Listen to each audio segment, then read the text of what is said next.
UKLO 1 year masters. No IELTS required up to 5 years visa. High visa success rate. మనిషి సహనం విచక్షణను కోల్పోతే అతను ఓ ఉన్మాదిలా సైకోలా మారటానికి ఈ సంఘటన ఓ పెద్ద ఉదాహరణ.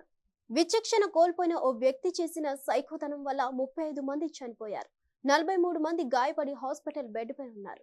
ఈ ఘటన ప్రపంచ వ్యాప్తంగా సంచలనం సృష్టిస్తోంది. అసలేం జరిగింది? ఆ వ్యక్తి ఇంత క్రూరంగా మారడానికి కారణం ఏంటి? Let's watch. చైనా దేశానికి చెందిన 62 సంవత్సరాల వ్యక్తికి భార్యతో విడాకులయ్యాయి.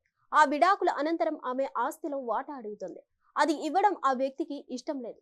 దీంతో వివాదం మొదలైంది. ఆ వివాదం అంతకంతకు పెరుగుతుంది. ఇది అతడికి తీవ్రంగా ఇబ్బంది కలిగి చేస్తుంది. తన మాజీ భార్య ఆస్తి కోసం పెడుతున్న చికాకులు అతన్ని ఉన్మాదిగా మార్చాయి. అవన్నీ తట్టుకోలేక అతడు ఓ పైశాచిక నిర్ణయం తీసుకున్నాడు. సేమ్ స్పైడర్ సినిమాలో ఎస్జే సూర్యలాగా మనుషులను చంపడం మొదలు పెట్టాడు.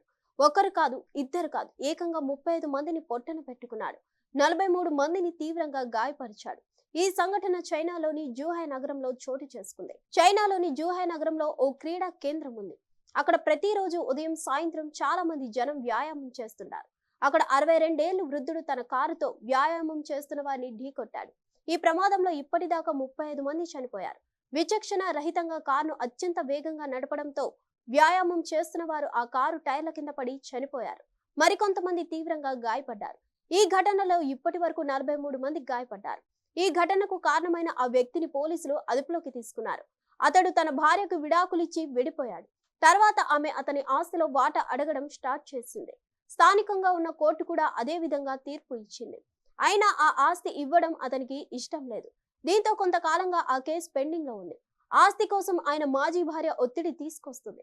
ఇది 62 సంవత్సరాల వ్యక్తిని తీవ్రమైన కలతకు గురి చేస్తుంది. దీంతో అతడు తన మానసిక ఆరోగ్యాన్ని కోల్పోయాడు. ఉన్మాదిలాగా మారిపోయాడు. ప్రజలపైకి కారు ఇష్టానుసారంగా నడిపాడు. ఏకంగా 35 మంది మరణానికి కారణమయ్యాడు. 43 మంది అతడు చేసిన నిర్వాకం వల్ల గాయపడ్డారు. ఇకపోతే ఈ కేసుపై పోలీసులు కేసు నమోదు చేసి విచారణ చేస్తున్నారు. అతనికి ఏమైనా మానసిక సమస్యలు ఉన్నాయా అనే విషయాన్ని కూడా పరిశీలిస్తున్నారు.